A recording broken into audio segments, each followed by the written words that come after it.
여러분 오늘도 잘 견디고 계십니까? 김명준의 뉴스파이터입니다.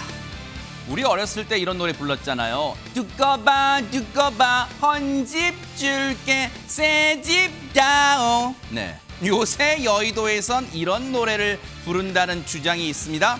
준서가 당권 줄게 후보다오. 준서가 총리 줄게 후보다오. 네, 하지만 이준석 후보는 조금 전에 기자회견을 열고 단일화는 없다는 걸 만천하에 선포했습니다. 대선까지 열 이틀 남았는데요. 어떻게 흘러가는 걸까요? 5월 22일 목요일 김명준의 뉴스파이터 60초 후에 달려보겠습니다.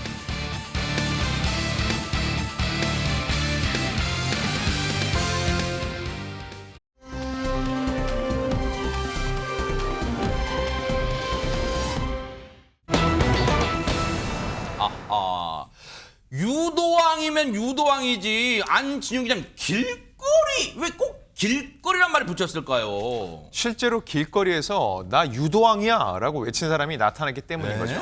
지난 4월 6일 오전 5시 20분쯤입니다. 대전 서구 둔산동 거리에서 이렇게 외친 사람이 있었는데 통상 유도왕이면은 매트 위에서 실력을 보여주고 목에 금메달이라도 걸어야 될 텐데 이 유도왕 말로는 그렇게 좋지 않았습니다. 무슨 일이 있었던 것인지 그 길거리 현장으로 가보시죠. 자, 신고를 받고 출동한 경찰이 시비가 붙은 사람들에게 다가갑니다. 일단 경찰은 차분하게 양측의 이야기를 들어보고 있습니다. 자, 그런데 잠시 후 한 남성이 경찰에게 불만이 생긴 건지 그만 화를 참지 못하고 머리로 경찰을 밀며 시비를 걸기 시작합니다. 자, 이 흥분한 남성은 여기서 그치지 않고 급기야 주먹까지 올리면서 경찰을 협박하는데요. 이 남성을 진정시켜보려 하지만 이 남성은 오히려 경찰의 목을 잡고 갑자기 몸싸움까지 걸기 시작합니다. 아이고, 세상에. 도대체 무슨 상황이 생긴 걸까요? 아니 근데 저 사람은 지금 뭐 겁을 상실했다 그 정도 차원이 아니라 감히 공권력에 지금 뭐 도전하는 겁니까? 뭡니까? 김효상 기자님. 그러게나 말입니다. 이 영상을 자세히 보셨을 텐데 20대 남성이 경찰에게 이리저리 유도 기술을 거는 듯한 그런 모습을 볼 수 있었거든요. 바로 그 남성이 앞서 말씀드린 자칭 유도왕이었습니다. 그런데 뉴스파이터가 직접 취재한 바에 따르면 이 남성은요. 유도를 전문적으로 배운 적이 없는 것으로 드러났습니다. 그러니까 그냥 술에 취한 사람이었고요. 술에 취해서 이 사람 저 사람에게 시비를 걸고 있었던 것으로 보입니다. 그래서 신고를 접수한 경찰이 출동을 했고 이 남성에게 인적 사항 등을 확인을 하는데 부른 주민등록번호를 이렇게 조회해 보니까 신분증 사진과 남성의 얼굴이 너무나도 달랐던 거예요. 친동생의 주민등록번호를 그렇게 읊었던 것으로 알려지면서 이건 무슨 뭐 하는 인간이야 진짜. 그러니까요. 그래 경찰도 화가 많이 났겠죠. 인적 사항 똑바로 다시 대라면서 다시 묻는 경찰관에게 이 20대 남성은 욕설을 내뱉고 또 주먹을 휘두르라고 합니다. 그러자 경찰은 남성에게 한 번만 더 폭력을 행사하면 체포하겠다라고 경고를 하는데 그래도 이 남성은 참지 않고 나 유도왕인데 유도 한판 하자라면서 폭력을 행사했던 겁니다.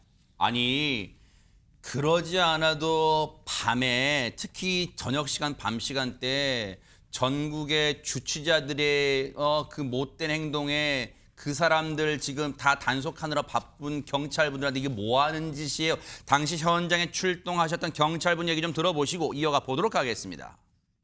피혐의자가 그런 유도 한판 하자고 하면서 저희 경찰관의 뒷목을 잡고 이제 쓰러뜨리려고 하는 상황이었습니다. 그래가지고 제가 그런 상황에 있어서 테이저를 쏴서 이제 제압을 해야겠다는 생각이 들었습니다.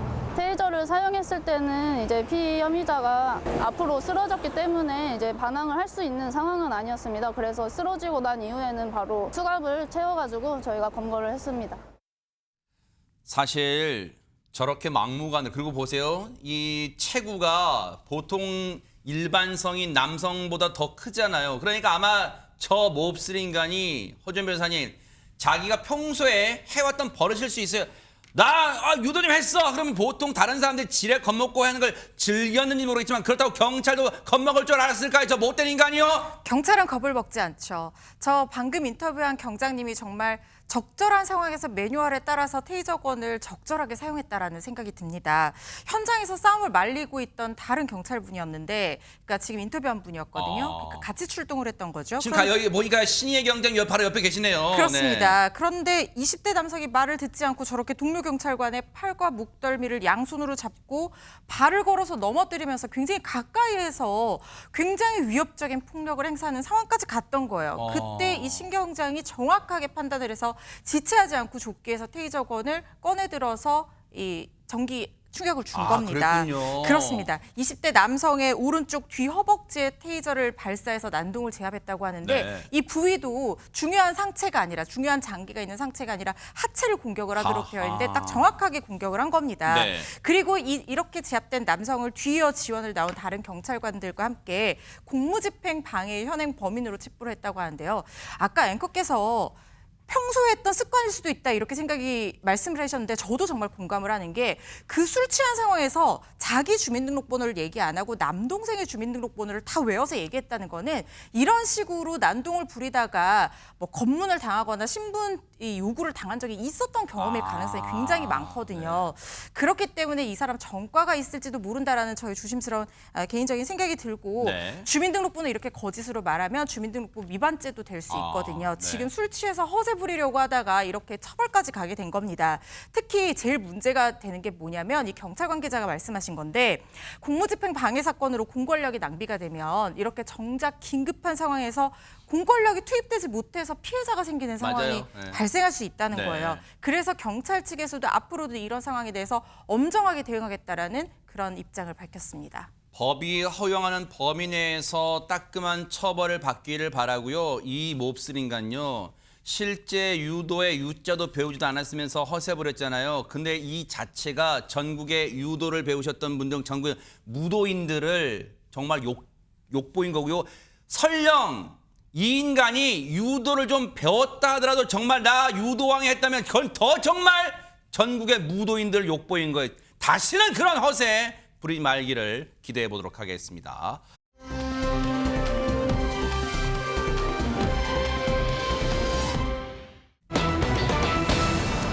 분위기 바꿔볼게요. 여러분들도 묘기 부리는 뭐 강아지나 고양이 뭐 집에서 키우시는 분들 저희 고양이 저희 또 댕댕이 너무너무 묘기 잘해요. 영상 제보하고 싶어 이런 경우 많지만 이번 놀라지 마세요. 참새가 어떤 묘기를 부릴 수 있을까요? 영상 만나보시고 이어가 보도록 하겠습니다.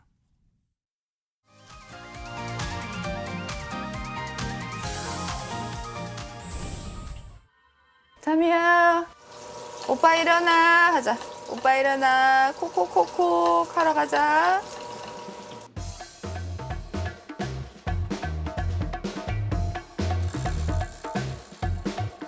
이제 아침에는 일어나야 되는구나라는 거를 조금 이제 습득을 한 것 같아요.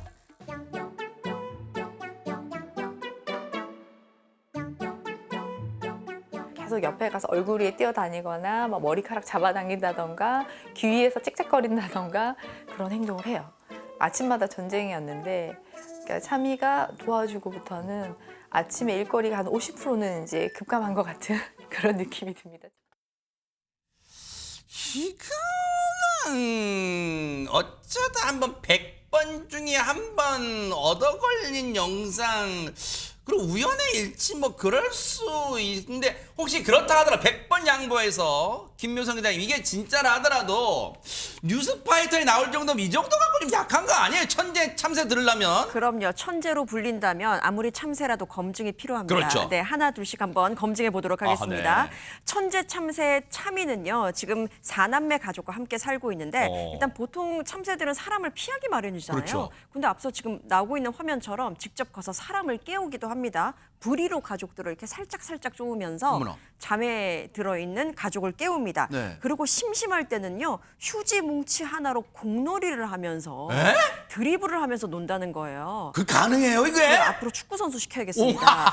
그리고요 특별한 능력도 또 있다는데요. 가끔 엄마가 사람 엄마예요. 엄마가 노래 연습을 할 때가 있는데 그 곁에서 참이도 함께 노래를 부른다고 합니다. 그러니까 이 집에서는 사람과 참새가 함께 듀엣을 하는 모습도 볼 수 있는 거죠. 와. 그런데 또 지금 드리블하는 장면인가 봐. 대박 사건 진짜. 어머머머. 굉장히 귀엽죠. 근데 이 참이가요. 노래에도 약간 취향이 또 있다고 합니다. 어허. 랩이 많거나 기계음이 많은 것은 따라 부르지 않는다고. 와. 취향이 분명한 참새입니다. 네. 그리고 집안 청소를 할 때는 좀처럼 모습을 드러내지 않는다고 하는데요. 네. 엄마가 청소하기 편하게 방 안에 딱 기다리고 있다가 희한하게 청소가 다 끝나고 나면 그때 뾰로롱 하고 다시 나타난다고 합니다. 이야, 아니 근데 다재다능한 참새 이름도 귀여워요. 참이. 이 다재다능한 참이가 어떻게 저 가족과 한 식구가 됐을까요? 안진용 기자님. 근데 참이 자체도 신기한데 정말 인간과 새의 이런 함께 사는 모습이 네. 정말 궁금하잖아요. 그렇죠. 자, 2년 전으로 거슬러 올라갑니다.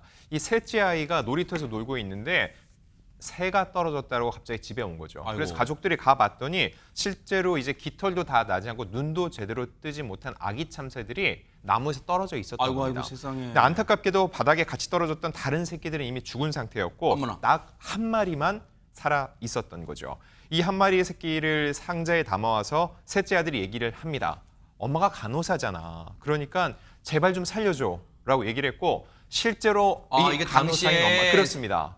이 나무에 떨어졌을 때 구해왔던 그때 당시 모습. 아이고 세상에 어떡해요. 안쓰럽네요. 네네 정말 말씀하세요. 털도 다 나지 않고 제대로 걷지도 못하는 상태였는데 간호사인 엄마의 치료로 금세 건강을 회복하게 됐다는 거죠. 자, 셋째가 맨 처음에 이 참새를 구조했죠. 근데 네. 이제 둘째까지 나섰습니다. 아. 직접 돌보고 우리가 잘 키울 테니까 제발 야생으로 돌려보내지 말아달라고 엄마에게 부탁했고 그때부터 이런 놀라운 함께 사는 이 생활이 시작된 거죠. 어머나 세상에 이게 무슨 영화 같은 일이잖아요. 또 때마침 저 집에 또 엄마가 간호사분이 했다는 게 대박 사건인데 근데 허준 변호사님 이렇게 행복하게 잘 살 줄 알았던 참이와 저 가족들 뭔가 이별할 뻔한 위기도 있었다면서요. 정말 엄청난 일이 생기게 해요. 어느 날 엄마가 참이를 데리고 산책을 갔는데 강풍이 세게 불어온 거예요. 이 세찬 바람에 참이가 휩쓸려서 날아가 버리고 만 겁니다. 어머나. 사실 강풍에 이 작은 몸에 참새가 휩쓸려서 날아갔다고 하면 어떻게 됐을지 너무나 걱정이 되잖아요. 그래서 온 식구가 애타게 참이를 찾아다녔지만 찾지를 못해서 그냥 발만 둥둥 구르고 있었던 날들이었다고 해요. 그런데 다음 날 기적적으로 참이가 어디에 나타났냐면 둘째 학교에 나타났다는 거예요. 가능해요 그게? 아니 저도 이게 실화인가 싶은데 심지어 후문에서 둘째를 보자마자 알아보고 반갑다는 듯이 짹짹거리면서 날개를 엄청 파닥였다는 겁니다. 그래서 둘째가 참이야 이렇게 불렀더니 바로 날아서 팔 위에 앉았다는 거예요. 그래서 참이를 되찾을 수 있었고 그때부터는 정말 더 소중하게 함께하고 있다고 하는데 이제 잃어버릴 뻔했으니까 세심하게 신경을 더 써야겠다고 생각을 네. 한 거예요. 그래서 외출을 할 때도 구멍이 뚫린 상자에 참이를 소중하게 아이고. 넣어서 데리고 다닌다고 하고요. 세상에. 그리고 목적지에 도착하면 그래도 좀 날아다니고 이렇게 한번 비행도 시켜줘야 되잖아요. 그러면은 이 사방이 막힌 곳에서 혹시나 멀리 날아가거나 강풍이 또 불어올까봐 사방이 막힌 곳에서만 참이를 풀어주고 세상에. 그러면은 참이가 저런 상자에 담아서. 네, 그러면은 아이고. 저기서 또 나온 참이가 좋아하면서 가족들 어깨 위를 옮겨다니면서 자유롭게 논인다고 합니다. 세상에 여기까지 보시고도 아마 시청자분들도 저처럼 이게 그냥 방송으로 한 번쯤 저 참이한테 사장에서 한 번만 이게 해줘 사고했겠지 어떻게 이제 가능해? 라고 하실까봐 전문가분께 저희도 여쭤봐서 한번 들어보시고 이어가 보도록 하겠습니다. 참새가 이해하고 있는 발성이 있어요. 그 주파수하고 고음하고 아마 같이 맞아 떨어지기 때문에 그걸 따라하는 것처럼 우리가 보일 거예요. 반려견도 하울링하고 따라해요. 그런 것처럼 참새도 자기가 알고 있는 주파수가 나올 때 따라하는 거죠. 그때 우연의 일치라고 보기는 어렵고요. 왜냐하면 조류들은 자외선까지도 봐요. 눈이 엄청 좋다는 거지.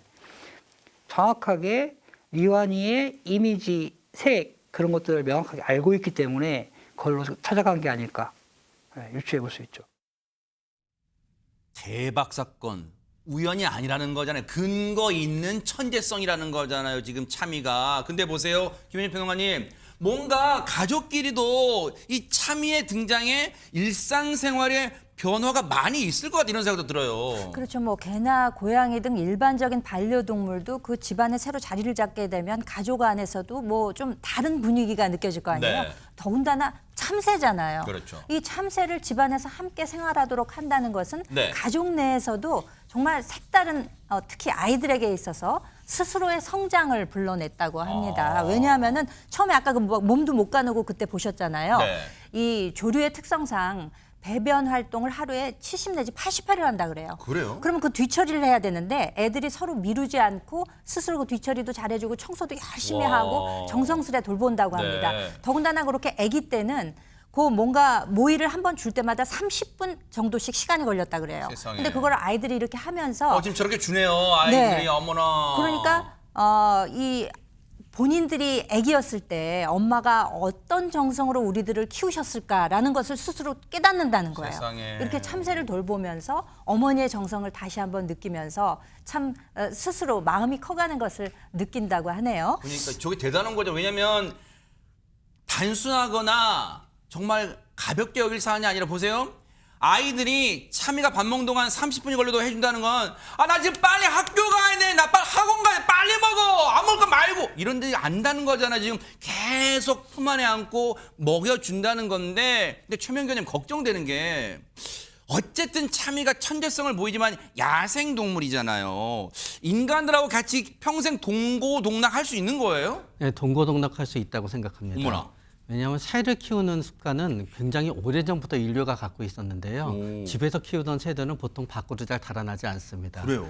더군다나 우리가 이제 참새는 새 중에서 아주 머리가 좋은 쪽은 아닙니다. 머리가 좋은 세 가지 새는 보통 비둘기, 까마귀, 앵무새 그렇게 지금 생각합니다. 참이가 발끈하고 전화 올 수도 있어요. 지금 네, 말씀 잘하세요. 그러나 네. 참새는 동물 중에서 굉장히 뛰어난 부분적인 부분이 있는데 그 세 아하. 가지가 바로 저 부분입니다. 오. 첫 번째는 복잡한 노래를 학습할 수 있는 지능이 있고요. 네. 두 번째는 간단한 도구를 갖다 인지할 수 있는 지능이 있다 그럽니다. 아하. 세 번째는 사회적 행동을 갖다 인지하는 거는 다른 새들에 비해서 낮대요. 네. 그러니까 한마디로 말하면 인간과 함께 사회생활을 하기에 굉장히 적절한 새인 거지요. 아하. 그래서 저것도 어떤 점에서 참이의 선택이었으니까 네. 저는 가족과 행복하게 살고 싶다. 나는 밖에서 힘들게 사는 것보다 집에서의 편안한 삶을 선택하겠다 하는 것도 전 존중해줘야 된다고 생각합니다. 그러네요. 근데 어쨌든 참새 키우면서 저 아이들, 저 가족들은 어쨌든 긍정의 에너지도 많이 얻는 것 같아요. 김현진 평론가님. 긍정적인 영향이 또 하나 있는 게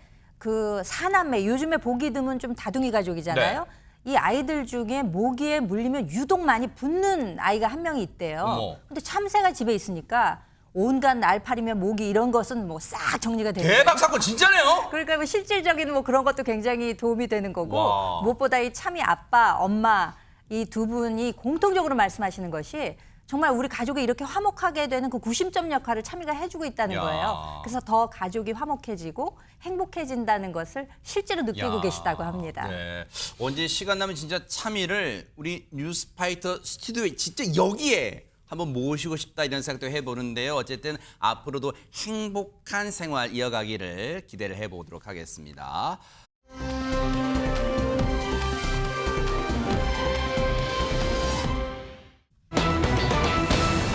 어머나, 요즘 진짜 저도 하고 싶었는데 운동회라도 열리기라고 한 걸까요? 안진영 기자님 세상에 운동회. 근데 달린 곳이 이 운동장이 아니라 마트였습니다. 에? 청주시에 사는 한 남성. 아들에게 장난감을 사주기 위해서 한 마트를 찾았는데 어허. 근데 이 남성 마트 안에서 무언가를 발견한 후 갑자기 달리기 시작했습니다. 어? 자, 긴급했던 그 당시의 상황 저희가 영상으로 준비했습니다. 긴급했다네. 아이와 함께 마트를 찾은 남성의 모습입니다. 자, 그런데 잠시 뒤 지금 보셨죠? 남성이 아이를 품에 안고 갑자기 냅다 뛰기 시작하는 겁니다. 근데 어허. 중요한 거 저렇게 마트 밖으로 나왔는데 네? 그 뒤에도 아이를 안은 채 전력 질주하고 있거든요. 어허. 장난감을 사러 왔던 이 남성 도대체 왜 이런 행동을 보이는 걸까요? 아하! 알겠다. 김현준 평론가님, 저희 마트라 했잖아요. 여러분 마트 가보시면 그거 기억나시죠? 자, 지금 30분, 저 마지막 세일 30분 남았습니다. 지금 그러다 막 아이 안고 야 빨리빨리 사러 가자. 지금 그거잖아요, 지금. 아 그러면 마트 안에서 뛰어야죠. 마트 밖으로 지금 뛰어나간 물건이 거잖아요. 밖에 있습니다, 여러분. 그런 거 아니에요? 그게 아니고 이 아이를 안고 냅다 정말 전력 질주를 한 바로 이분. 네. 이분이 휴무일을 맞았던 경찰관이라고 합니다. 그러니까 마트 안에서 아이를 데리고 뭐 장난감 같은 거 이제 구경하러 갔었던 것인데 네. 거기서 얼마 전 있었던 절도 사건에 유력한 용의자를 발견한 거예요. 어머나. 그러니까 거기서 주저하지 않고 그냥 애를 안은 채로 거리로 전력 질주를 해서 그 용의자를 쫓아갔던 것입니다. 어허. 아니 근데 어쩐지 이제 말씀을 듣고 보니까 CCTV상의 얼굴도 뭔가 남달라 같다. 좀 예사롭지 않아 보다 그런 생각이 들어요. 김묘성 기자님. 그러니까요. 경찰은 아이를 아는 채로도 저렇게 빠르게 달릴 수 있구나라는 생각을 또 해보게 그러게요, 되는데요. 진짜. 아이를 아는 채 마트 밖에서도 추격을 이어가던 경찰은 네. 인근 육교에서 절도 사건 유력 용의자를 잡는 데 성공을 했습니다. 잡았어요, 진짜? 네, 잡았습니다. 그 화면도 이젠 나올 텐데요. 네. 검거된 용의자는요. 마트를 돌면서 44만 원 상당의 물품을 훔친 생필품 절도범인 것으로 밝혀졌습니다. 몹쓸인간이네요. 그런데 알고 보니까요. 경찰에게 잡힌 바로 그날, 지금 화면에서 나오는 이 날도 마트에서 물품을 훔쳐서 달아나던 도망가던 길이었다고 합니다. 재벌은 남못 주던 딱 맞아요. 지금 계속해서 지금 이 도벽을 있었던 그런 몹쓸 인간인데, 근데 어쨌든 대단한 게 최명견장님 그 와중에 특히 또 아이와 함께 마트에 왔으면 아이한테 온통 신경도 쓰고 아이가 좋아하는 물건 사느라 바쁠 텐데 그 순간에도 용의자를 발견하는 눈썰미 대단합니다, 진짜. 맞습니다. 그래서 그런지 본인이 한 일에 대해서도요. 너무너무 당연한 일이다. 또 그런 겸손한 말씀을 갖다 해주시고 계시고요. 그렇기 때문에 우리 누리꾼들도 네. 많은 좋은 반응이 있습니다. 그래요? 멋진 경찰이다, 멋진 아빠다. 이런 멋진 형사들 덕에 우리들이 발 뻗고 산다. 맞아요. 네. 장난감보다 값진 하루였을 듯이다. 근데 저는 또 마지막에 진짜 공감합니다. 뭘까요? 왜냐하면 아이가 걸어 다닐 수 있는 나이였기 때문에 기억할 수 있는 나이거든요. 아. 그렇기 때문에 전날에 어떤 일이 있었는지를 갖다 나름대로 설명으로 이해할 수 있었을 거예요. 그러네요. 그러니까 아마 저거를 친구들 만날 때마다 자랑할 테고요. 네. 아마 저 아버님이 100살이 되고 네. 나중에 자녀가 70살이 될 때도 맞아요. 마지막 순간까지도 저 얘기를 하면서 재미있게 지내게 되실 것 같습니다. 우리 아드님도 그날 일기 썼을 거야. 다른 나라 일기 밀려도 그날은 우리 아빠가 오늘 나쁜 사람을 잡았다. 참 멋있었다. 우리 아빠 짱 멋지다. 뭐 그런 일기를 썼을 것 같은데요. 정말 대한민국에 이런 멋지고 자기 책임감이 다하는 경찰분들이 계시기에 정말 앞서 우리 누리꾼 반응이시죠. 그래서 우리가 대한민국에서도 발 뻗고 자는 거 아닌가 그런 생각해 봅니다. 감사의 박수 보내드립니다.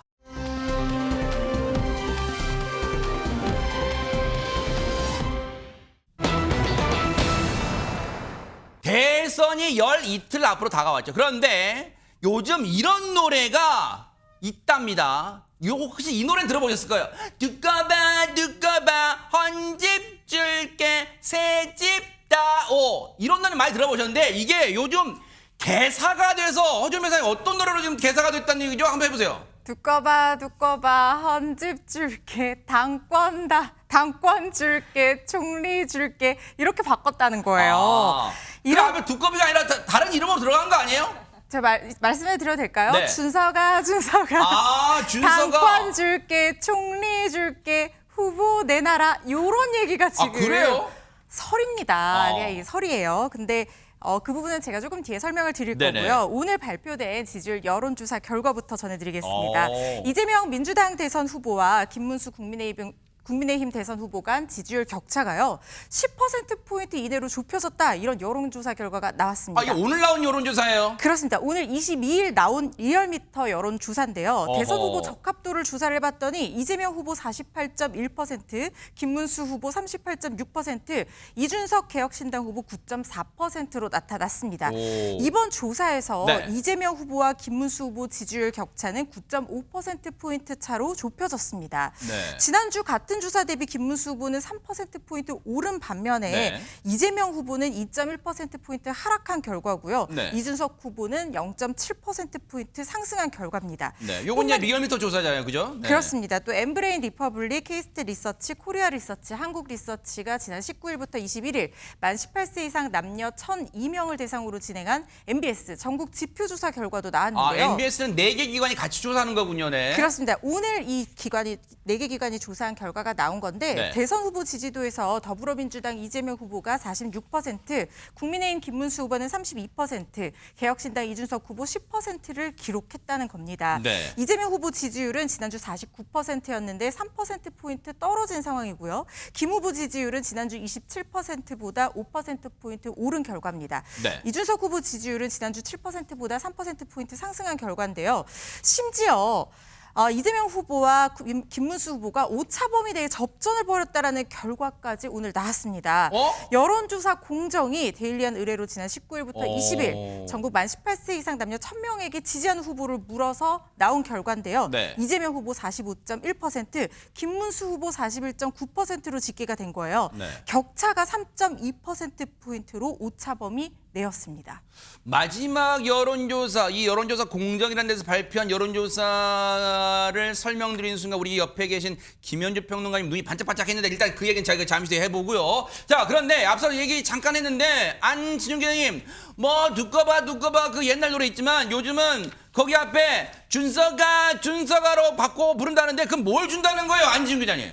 자, 이 이야기가 가볍게 들리지 않는 이유는 한 언론에서 김문수 후보 측의 이야기라면서 보도를 했기 때문입니다. 네. 그 내용을 말씀드리면 지금 전공법으로는 이준석 후보와 연대를 도모하기 쉽지 않다면서 그 다음부터가 중요합니다. 적어도 최연소 총리 정도의 타이틀은 있어야 대화의 물꼬를 틀 수 있다라고 얘기를 했다는 거죠. 또한 하버드 이공계 출신인 이준석 의원에게 과기부, 산업부 등을 전담시키고 김 후보는 외치에 집중하는 방식이라는 내용이 보도된 겁니다. 다만 이건 당 선거대책위원회나 캠프 차원의 공식적인 추진 사안은 아니며 캠프 내 극소수 인사 사이에서 공유된 구상이라는 게 해당 관계자의 설명이라고 이 언론은 전하고 있는데 네. 하지만 지금 상황이다 보니까 가볍게 들리지만은 않는다는 거죠. 거기에다가 오늘 김문수 후보가 이런 얘기를 했어요. 약간 힘을 싣는 분위기예요. 얘기 들어보시고 이어가 보도록 하겠습니다. 정치 행정 영역에서의 과감한 세대 교체로 시대 전환을 이끌겠습니다. 국무위원의 3분의 1 이상을 40대 이하, 50세 미만으로 임명하는 등 40대 총리 탄생도 자연스러울 정도로 공적 영역에서의 세대 교체를 확실히 하겠습니다. 40대 총리, 40대라는 거에 일단 많은 분들이 귀에 쏙 들어올 그럴 것 같은데요, 지금 김묘성 기자님. 네, 앞서서 말씀하셨던 것처럼 그럼 40대 총리, 그러면 총리 줄게 후보다오 이준석한테 하는 말인가? 라고 할 수 있잖아요. 생각할 수 있는데 네.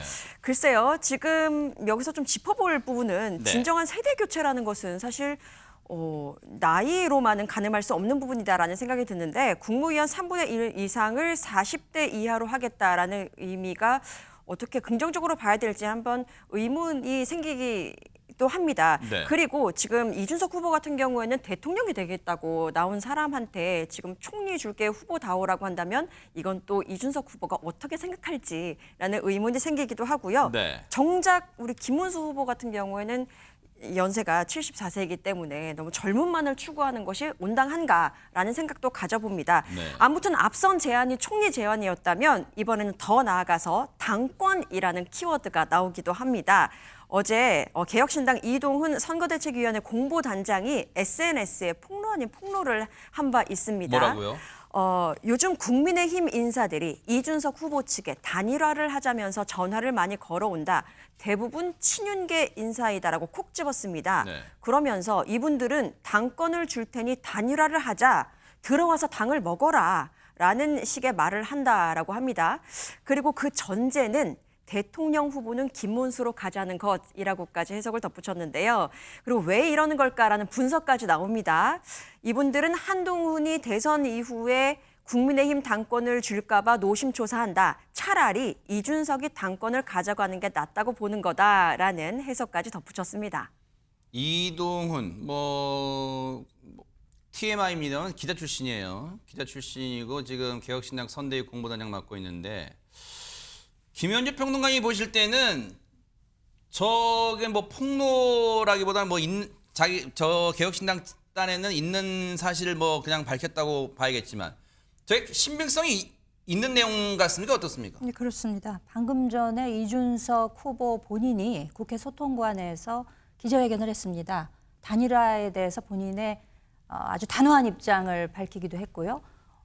국민의힘 측에서 아마 단일화를 놓고 여러 접촉 시도 그리고 조금은 무리수에 가까운 그런 시도들이 있었던 것에 대해서 모욕적으로 느낀다라고 밝히기도 했습니다. 국민의힘 입장에서는 쓴소리가 될 수 있겠습니다만 사실 이번에 국민의힘이 대선에 임하는 자세에 있어서 대전제가 되어야 할 것은 지난 계엄과 탄핵에 대한 입장이기도 하거니와 네. 스스로 어떻게 해서 자강을 해서 우리 후보가 국민들께 선택이 될 수 있도록 할 것인가에 골몰해야 함에도 불구하고 물론 단일화 네. 중요합니다. 단일화를 해야 이길 수 있는 가능성이 높아지는 것은 사실입니다만 지난 경선 국면에서도 경선이 화제의 중심에 있어야 하는데 그 단일화를 놓고 온통 블랙홀처럼 그 이슈로 다 빨아들어간 네. 그런 과정을 겪었었고 또 이후에도 단일화를 빌미로 해서 경선에서 뽑힌 주자를 바꿔치기 하려는 그런 위헌적인 시도가 있었음에도 당원 여러분들이 이를 바로 잡아주신 바가 있습니다. 네. 그런데 지금 대선을 목전에 놓고 단일화를 통해서 어떤 목표를 달성하는 그것도 중요하지만 그 과정이 얼마나 공정하고 그리고 대의 명분을 가지고 있는가도 중요한데 이와 같은 무리한 시도가 있었다면은 이것은 비판을 받을 소지가 분명히 있다라고 생각이 되고 네. 또 그 목소리가 본인들 입에서 직접 나오고 있는 것이기 때문에 이거는 분명히 좀 염두에 둬야 할 점이 있지 않나라고 생각이 됩니다. 개혁신당 측이 폭로란 단어까지는 쓰지 않더라도 개혁신당이 밝힌 내용입니다만 자기 당의 상황이 아니지만 민주당이 이 내용을 듣고 가만히 있었을까요? 얘기 한번 들어보시고 이어가 보도록 하겠습니다. 국민의힘이 노골적인 후보자 매수로 신성한 주권 행사의 장을 더럽히고 있습니다. 후보자 매수는 중범죄입니다. 그런데도 국민의힘은 후보 자리만 양보받을 수 있다면 총리도 당권도 다 주자는 얘기를 한다고 합니다. 진짜 대한민국 선대위는 오늘 당 대표직을 미기로 이준석 후보와 뒷거래를 시도한 김문수 국민의힘 대선 후보와 불상의 친윤계 인사를 공직선거법 후보 매수죄 혐의로 고발합니다. 이 내용을 듣는 시청자분들 중에는 허준 변호사님, 내 기억에는 1992년 대선 때도 당시 김대중 후보와 김종필 후보가 이른바 DJP 연합을 이뤘고 실제 김대중 후보가 대통령 당선된 다음에 JP, 김종필 총리가 되지 않았나? 그럼 그 사례가 있는데 이것도 후보 매수인가? 라고 궁금해하실 것 같아요. 그때도 사실은 후보자 매수죄 카드를 검찰이 만지작거렸다는 얘기들이 사실 굉장히 많이 흘러나왔었고 네. 이게 공직선거법상 후보를 사퇴시키고 그 대가로 금품을 주는 경우뿐만 아니라 이렇게 공직을 주는 경우 사전뿐만 아니라 당선된 이후에 주는 경우도 처벌 대상으로 삼고 있기 때문에 엄격하게 본다고 하면 해당될 여지는 있지만 결론적으로 봤을 때 제가 생각했을 때 이게 후보자 매수죄로 처벌되지는 상황까지 갈 것 같지는 않습니다. 왜냐하면 DJP 연합 때뿐만 아니라 이게 문재인 안철수 그 연합 때도 한번 문제가 또 됐었거든요. 그때 중앙선관위에서 유권 해석을 했던 내용이 있습니다. 네. 이게 어떤 선거 전략의 일환으로 단일화를 하는 과정에서 정책 연합을 통해서 같이 선거운동을 하고 그리고 나서 권한을 이런 식으로 배분하는 것까지 후보자 매수죄에서 얘기하는 어떤 공직이나 이 대가의 제공 이거라고 보기는 좀 어렵다라는 해석이 나왔거든요. 물론 구체적 사실관계에 따라서 달라질 수 있다라고 전제하긴 했습니다만 특히 대통령 선거 같은 경우에 만약에 당선이 된다고 하면 대통령을 후보자 매수죄로 기소를 한다는 것에 대한 사실상의 어떤 현실적인 불가능함도 있는 것이고 그리고 사실 우리나라가 연정이라든가 결선 투표제가 없는 나라잖아요. 그러면 국민들의 어떤 정치적 의사 결집이 좀 최대한 폭넓게 보장돼야 될 필요도 있기 때문에 그 유권 해석을 이런 식으로 내놓은 것 같은데 그렇기 때문에 공직선거법 이 부분 좀 개정해야 되는 게 아니냐 이런 얘기들도 나오고 있습니다. 단일화, 국민의힘이 이준석 후보를 향한 이 단일화 구애는 계속되고 있는데 조금 전에 뉴스파이터 시작 전에 개혁신당의 이준석 후보가 긴급 기자회견을 열었습니다. 그 내용 들어보시고 이어가 보도록 하겠습니다. 끝까지 이준석 그리고 개혁신당의 이름으로 반드시 승리할 것입니다. 국민 여러분께서 받아보실 투표용지에는 기호 4번 이준석의 이름이 선명히 보일 것입니다. 최근 모든 여론조사 지표는 이준석으로의 전략적 선택이 이재명 후보를 넘어설 수 있는 유일한 승리의 방정식이라는 사실을 증명해 보여주고 있습니다. 지금 바람이 불기 시작했습니다. 이제 전략적 선택의 시간입니다. 곧 역전의 순간이 다가올 것입니다. 들으신 것처럼 단호합니다. 단일화는 없다고 역시 재차 선을 거는데 혹시 시청자분들 중에 최명규 원장님 그런 생각 가지시는 분도 계실 거예요. 저러다가 만에 하나라도 대선이 임박해서 단일화하게 되면 이준석 후보 자기가 해놓은 말인데 얼마나 민망할까 막 그런 생각하시는 분도 계실 것 같아요. 그렇지 않을 겁니다. 대선을 앞두고 단일화를 하면 또 마음속으로 저절로 이런 생각이 듭니다. 그러나 국민을 위해서 나의 엄청난 걸 희생했어 라고 생각이 들기 때문에 제 생각에는 본인의 민망함은 없을 것 같고요. 네. 또 저 전체 내용을 봤을 때는 현재 우리들의 상황 분석과 이준석님의 상황 분석이 많이 다른 부분이 있습니다. 네. 저 다른 부분을 저렇게 이렇게 얘기하실 수 있는 걸 보면은요. 네. 절대로 민망해하는 부분은 없을 거로 저는 생각합니다. 제 기억이 맞다면 김현주 평론가님이 이준석 당대표 시절에 나는 국대다, 나는 국민의힘 대변인이다 그 선발전으로 대변인 되셨잖아요. 네. 그러면 지근거리에서 당 대변인 하셨으니까 지근거리에서 이준석 당시 대표를 즉 정치인 이준석을 지켜봤잖아요. 어떻습니까? 실제 진짜 단일화 없어요? 지금 오늘 여러 여론조사 결과들이 발표가 됐습니다. 현실적인 문제를 무시할 수는 없기 때문에 오늘 상당히 좀 상승세를 보이는 것은 사실입니다. 두 자릿수로 발표된 그 조사들이 꽤 나왔거든요. 네. 두 자리에 인접한 결과도 있었습니다. 그렇다고 하면은 이 선거비용 보전이 10% 이상의 지지, 그러니까 득표를 하게 되면은 절반을 보장을 받게 되고요. 15% 이상을 받게 되면은 전액을 보장받게 됩니다.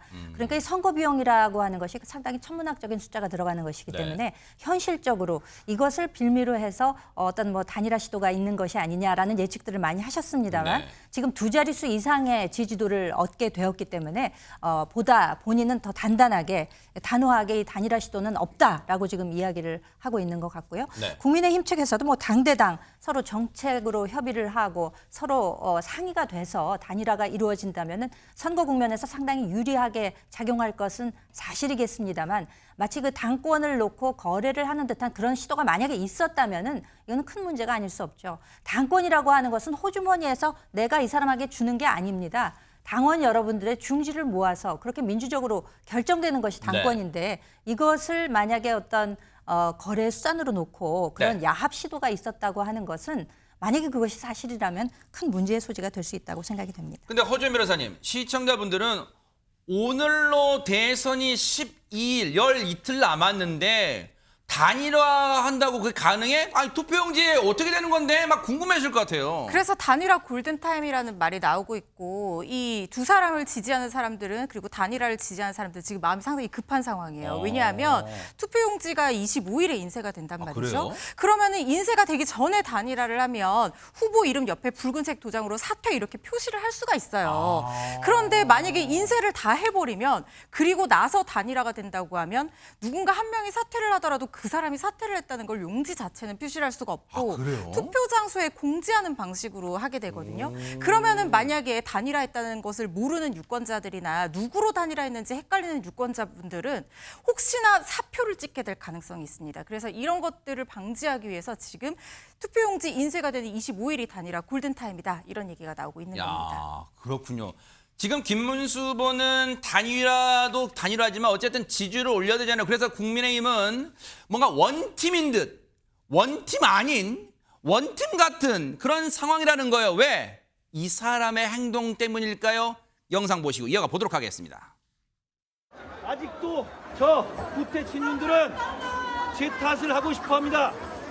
홍준표 찾아서 4명이서 당돈으로 하와이 여행 가고 한덕수 어디 갔는지 알 수도 없고 이준석에게 당을 넘기겠다고 뒤로 야합을 시도하고 윤석열 대통령은 부정선거 영화 보고 대선 앞두고 이게 뭐 하는 짓입니까? 저는 이렇게 말씀드리고 싶어요. 그럴 거면 탈당이 아니라 민주당으로 가라고요. 이제 진짜 보수 정치를 윤석열 전 대통령 부부는 발목 잡지 말고 민주당으로 가십시오. 계엄이 계몽령이라든지 부정선거 밝히기 위해서 했다는 얘기, 그런 얘기 말 같지도 않은 소리 그만합시다. 여러분, 그렇지 않다는 거 알고 계시지 않습니까? 계엄은 그냥 윤석열 대통령 부부의 망상에서 비롯된 것일 뿐입니다. 이제 우리 그 이봉에서 깨어나고 진짜 현실 세계로 돌아옵시다. 사실 제 옆에 우리 지금 스튜디오에 계신 김현주 평론가님은 오늘은 뉴스파이터 출연 일정 때문에 이 한동훈 전 대표와 동행하지 않으셨지만 부산과 대구행에는 동행하셨잖아요. 그렇습니다. 가까이서 보셨잖아요. 저 상황도, 네. 저런 상황도. 네. 오늘 뭐 청주는 못 가셨지만. 네네. 지금 저 발언, 지금 뭐 윤 전 대통령 그거 한 거 아니 절대 아니다. 그리고 차라리 민주당 가라. 이런 발언 진짜 어떻게 해석해야 돼요? 지금 이번 대선에 관해서는 뭐 많은 분들이 알고 계시다시피 윤석열 전 대통령의 계엄 선포와 그리고 탄핵으로 대통령직에서 파면되었기 때문에 이루어진 조기 대선이라는 점을 모든 분들이 알고 계실 겁니다. 그렇기 때문에 민주당 측에서는 국민의힘을 향해서 뭐 위헌 정당이니 뭐 여러 가지 오명을 뒤집어 씌우면서 어떻게 후보를 낼 수 있느냐 이런 지적까지 하고 있는 마당이었기 때문에 사실 우리 국민의힘이 국민 여러분들께 호소를 할 수 있는 방법이 있다면은 그것은 그 이번 선거를 대하는 임하는 자세, 그러니까 대의 명분, 네. 탄핵과 계엄에 대해서 명백한 자세를 취하고 윤석열 전 대통령과의 선긋기를 명백히 하고 그리고 온갖 구태 세력들과 내지는 극단적인 정치 세력 그리고 음모론을 주장하는 세력들과의 절연이 있어야만 네. 국민의힘은 더 못한다라는 소리에서 벗어날 수 있는 것이거든요. 그런 근본적인 대전제를 이야기를 하면서 그럼에도 불구하고 이재명 후보의 민주당이 가져올지도 모르는 위험한 세상을 막아야만 한다라는 이런 원론적인 차원에서 국민 여러분들께 우리는 이런 자세를 가지고 있다라는 점을 호소하고 있는 것입니다. 혹시요 저 모습을 보고 민주당에서는 살짝 경계하거나 긴장할까요? 왜냐하면 저 모습을 김묘성 기자님 혹시 중도층들이 그래도 국민의힘의 민심과 부합하는 그런 말을 하는 사람이 있긴 있네? 라고 생각할 수도 있을 것 같아서 여쭤봅니다. 네, 맞는 말을 할 경우에는 맞는 말이라고 이해를 해야 되겠죠. 그렇게 생각할 것 같기도 하고요. 네. 다만 앞에서 발목 잡지 말고 민주당으로 가라라고 했는데 이 말을 화가 나서 하셨겠지만 이걸 진지하게 받아들여 본다면 민주당에서는 받지 않을 것이다라는 생각을 또 네. 해봅니다. 네. 그리고 앞서 말씀드렸을 때 제가 맞는 말이라고 했잖아요. 네. 이해가 되는 부분이 분명히 있을 겁니다. 사실 앞서서 한동훈 전 대표도 이야기를 했지만 어제 윤 전 대통령의 그 영화관 행보에 대해서는 국힘 내에서도 굉장히 격렬한 반응이 나왔었거든요. 네. 누가 좀 말려봐라. 재구속이 답이다. 이런 이야기까지 국힘 내부에서 나왔습니다. 네. 그만큼 윤 전 대통령의 요즘의 그 행보가 이번 대선에 있어서 그리고 더 나아가서 보수층 전반에 있어서 도움이 되지 않다는 것을 지금 토로하고 있기 때문에요. 네. 민주당 같은 경우에는 단순히 이번이 뭐 게임이다, 승패를 가리기만 한다라고 한다면 웃을 수도 있겠지만 그게 아니라 이거는 나라의 운명에 걸린 대통령 선거이기 때문에 국힘 내부의 어떤 갈등 상황에 대해서는 민주당이 그냥 웃을 수만은 없는 상황일 것이다라는 생각을 또 해봅니다. 한동훈 전 대표의 유세 현장에는 앞서 화면에서 혹시 통해 눈썰미 좋으신 시청자분들은 보셨겠지만 이른바 친한계, 국민의힘 내부의 친한계 의원들도 같이 동행을 하고 있어요. 그런데 이 자리에 한동훈 전 대표를 만나러 갔다가 못 만난 사람이 있다는데 대체 누굴까요? 안진용 기자님. 네, 국민의힘 김용태 비상대책위원장입니다. 한 전 대표의 이 강원도 원주 지역 유세 현장 방문 예정이라고 전해졌었는데 반 이재명 연대를 강화하기 위한 행보다 이런 분석이 나왔었죠. 자, 그런데 몇 시간 뒤 당 중앙선거대책위원회에 따르면 한 전 대표의 이 원주 지역 유세 현장을 찾을 계획이었지만 일정상 불발됐다는 공식 입장이 다시 나왔습니다. 그러면서 조속한 시일 내에 재방문을 검토 중이라는 입장도 추가적으로 전했습니다. 네. 어쨌든 만났다면 무슨 얘기를 오갔을까도 언론도 촉각을 곤두세웠는데 어쨌든 불발됐고 하지만 불발됐다고 영영 남은 열 이틀 동안 안 만날까요? 그러지 않을 것 같아요. 뭔가 만남이 이루어진다면 또 어떤 모습, 어떤 파괴력을 가질지는 따라부터 보고요. 그런가 하면 이재명 후보와 김문수 후보 지금 열 이틀 남은 상황에서 저 신경전이 고조될 수밖에 없는데 여기에 기름을 붓는 사안이 있대요. 대체 뭔지 영상으로 만나보시고 이어가 보도록 하겠습니다. 경북 안동군 지통마을에서 태어나가지고 위대한 대통령 대구 경북이 낳은 인물 아닙니까 여러분? 호남은 당이 주인이 아니라 호남 국민이 주인이죠. 이 전주에서 드리고 싶은 말씀이 매우 많습니다만 2036년 하계올림픽 반드시 유치될 수 있도록 선배 세대들이 가진 그 지혜와 해안들을 후배 세대들에게 전수해 주시기를 부탁드립니다. 우리 노후를 건강하고 활기차게 보내실 수 있도록 앞으로는 자족성도 좀 강화하고 일산 시민들이 더 큰 희망을 가지고 행복하게 살 수 있는 그런 세상. 고향은 정말 위대한 도시입니다. 이 영상 보신 시청자분들이 허준 변호사님, 아니 대선 후보들이 각 당의 대선 후보들이 각 지역 찾아다니고 어떤 기관 찾아다녀서 방문해서 유세 일정한 건데 그게 뭐 대단하다고 지금 이 영상 뭘 말하려고 보여준 거야 뉴스파이터는 그러실 것 같아요. 근데 두 후보의 이 공식 선거 운동 시작 이후에 동선이나 아니면은 공약이 약간 시간차를 두고 묘하게 계속 겹쳐왔다는 거예요. 동선이요? 그렇습니다. 일단 지금 오늘은 겹치지는 않았어요. 오늘은 겹치지 않았는데 한번 따져볼까요? 네. 그렇습니다. 지금 보시면 화면에서 보시는 것처럼 어제까지 겹쳐진 상황인데요. 네. 12일에 공식 선거운동이 시작된 첫날에 두 네. 후보 모두 서울에서 지금 시작을 했습니다. 그랬죠. 그리고 공약도 그때 AI 관련한 공약들을 내놨거든요. 네. 그리고 나서 둘째 날에 13일에 어디를 갔느냐. 대구 경북을 갔습니다. 그리고 또 둘 다 대구 경북 쪽을 갔거든요. 그다음에 셋째 날은 부산과 경남 쪽을 또 같이 찾은 거예요. 지금 위쪽은 이재명 후보 일정이고 아래쪽 김문수 후보 일정인데 파랗고 빨갛고 지금 돼 있네요. 그렇죠. 네. 거의 지금 일치를 하잖아요.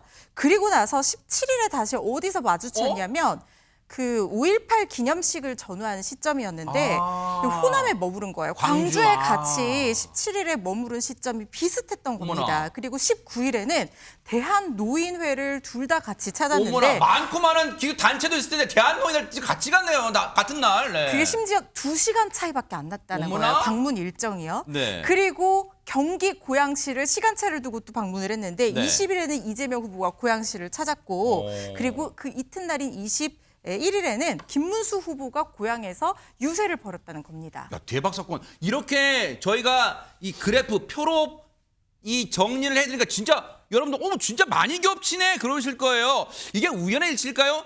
이 동선 겹치는 것을 양 당은 어떻게 바라보고 있을까요? 들어보시고 이어가 보도록 하겠습니다.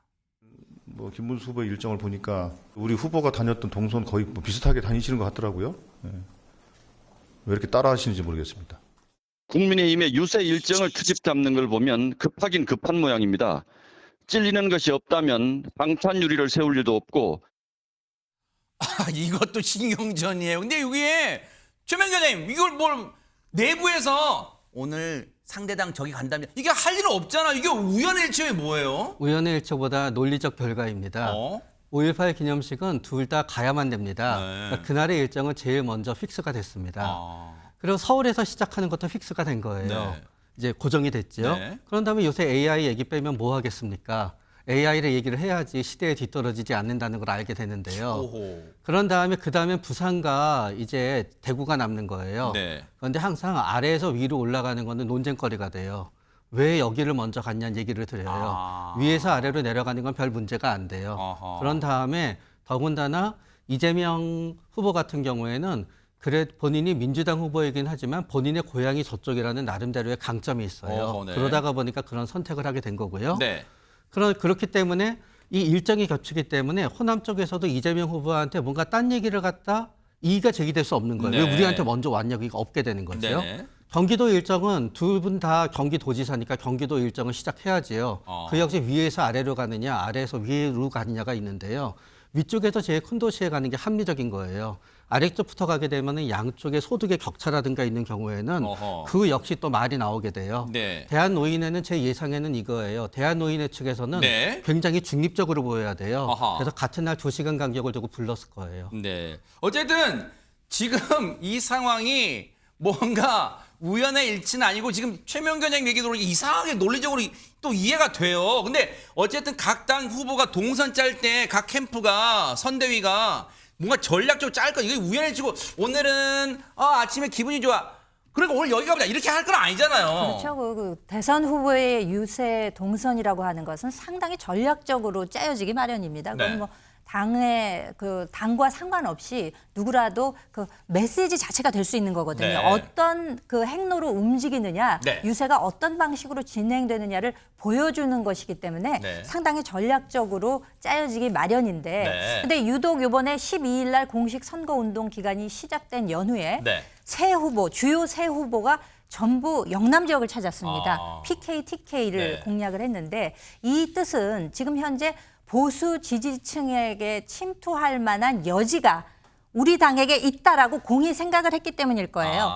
보수의 심장이라고 불리우는 TK를 포함한 영남 지역에 그 소위 얘기하는 그 집도키를 먼저 사수하겠다라고 보수당에서는 그쪽으로 먼저 진격을 했을 것이고 네. 또 이재명 후보의 민주당의 경우에는 우리에게도 뭔가 여지가 있다. 우리가 침투해서 한번 보수 지지층을 끌어모아 보자라는 심산이 있었을 것이고 또 이준석 후보의 경우에도 이제 부모님의 연고로 인해서 TK 쪽에 또 지분이 있다고 생각했기 때문에 흔들리는 보수 지지층의 표심을 네. 한번 선점해보자라는 전략이 깔려 있었기 때문에 동선이 겹치지 않았을까 이렇게 예측을 해봅니다. 이런 가운데 이재명 후보도 지금 각 지역을 막 돌고 있잖아요. 전략을 짜서. 그런데 현장에서 직접 유권자들을 만나는 것도 중요하지만 이것 또한 정말 살뜰히 챙긴대요.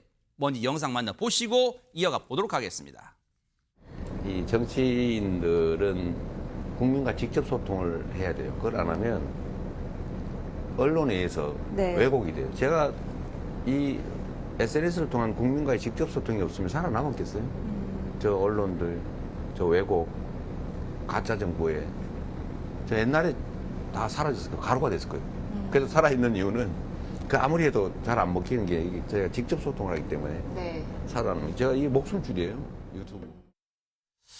조금 들으면서 깔쩍지근한 게 언론들 이제 싸잡아 왜곡 언론들이 왜곡하는 싸잡아 했는데 어쨌든 조금 깔쩍지근합니다만 어쨌든 안진영의 무엇을 강조한 겁니까 지금 이재명 후보는?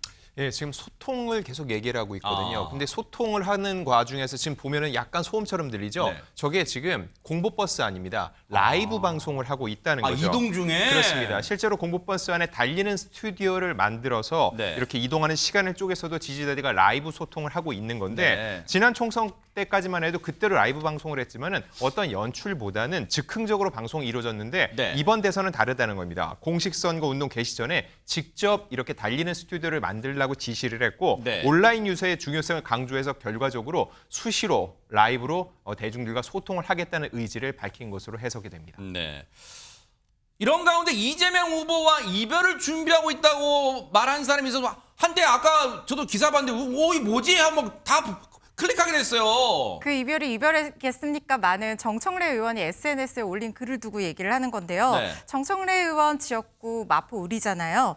홍대에서 이재명 후보가 유세를 하는 동안 나는 광주 유세 중이었는데 그 이재명 후보가 홍대 유세를 마치고 근처에서 식사하신 모양이다라고 하면서 그 식당에서 정청래 친구 이재명이라는 글귀가 담긴 사인을 누가 찍어서 보내줬다라는 거예요. 이름을 이렇게 넣어준 것만으로도 감사한 일인데 네. 만약에 이재명 후보가 대통령이 되면 이제 전화하기도 편하게 하기 어렵고 소주 한잔 하기도 어려울 테니 친구를 잃은 것 같은 기분이 든다. 그러면서 이제 이별 연습도 같이 해야 하는가라고 하면서 5년간 잠시 이별해도 좋으니까 대통령이 꼭 돼서 내란 종식 정권 교체 민주정부 수립해서 좋은 나라 만들었으면 한다라고 당부하는 글을 올려서 이별 아닌 이별 얘기가 나오고 있는 겁니다. 아니 김묘성 기자님 저게 몸을 낮춘 거예요. 허세예요. 뭐 거의 뭐 지금 거의 뭐 청와대 거의 문학까지 간 느낌의 지금 저 SNS는. 개인적인 바람을 메모로 남겼다라고 보실 수 있겠습니다. 네. 그리고 사실 말씀하셨던 것처럼 섣부른 낙관, 투표율 하락으로 이어지기 때문에 오만함은 역결집이다라는 주의도 당내에서 있었거든요. 그만큼 사실 상대 후보의 어떤 심기를 건드리지 않는 것, 상대 후보의 지지자를 건드리지 않는 것이 네. 사실 투표의 관건이라고 볼 수 있겠는데 네. 말 한마디에 뒤집힌 역사도 있거든요. 네. 그만큼 끝날 때까지 끝난 게 아니라는 진리를 어떤 후보든 간에 끝까지 좀 유념을 하셔야겠다는 생각도 해봅니다. 네. 그런가 하면 김문수 후보, 국민의힘 김문수 후보도 바쁘게 움직이고 있는데 어제는 선거 운동복 대신 뭔가 이런 복장, 눈에 띄는 복장을 착용했다는데 뭔지 영상 만나보시고 이어가 보도록 하겠습니다. 지금 평당 한 1,000원 정도. 감사합니다. 사랑합니다. 감사합니다. 그런데 이렇게 젊은 청년 우리 농업인들은 없는.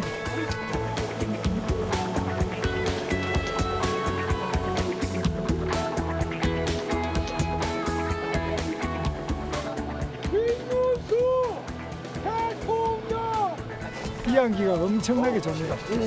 모내기 향기.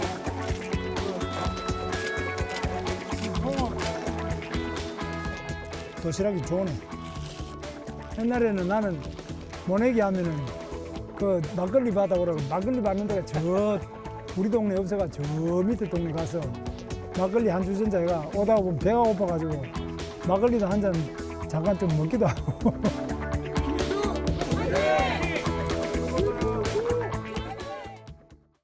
대선 표심의 농심, 이른바 농촌, 농부들의 마음도 무시할 수 없는데 근데 어쨌든 여유로운 모습도 있지만 누가 저 장면 보면서 누가 좀 떠오르는 것 같기도 하고 그래요, 허준 변호사님. 박정희 전 대통령 모습 떠오르지 않으세요? 농업의 아들임을 강조하면서 실제로 대통령이 된 이후에도 18년 동안 매년 모내기를 하면서 농부들과 같이 막걸리를 먹는 모습으로 유명했잖아요. 선대위 관계자도 박정희 전 대통령 얘기를 직접적으로 꺼내면서 네. 박정희 전 대통령이 같이 막걸리 마셨던 곳이 이곳 경기도 일대 논밭이다 이런 얘기도 했습니다. 네.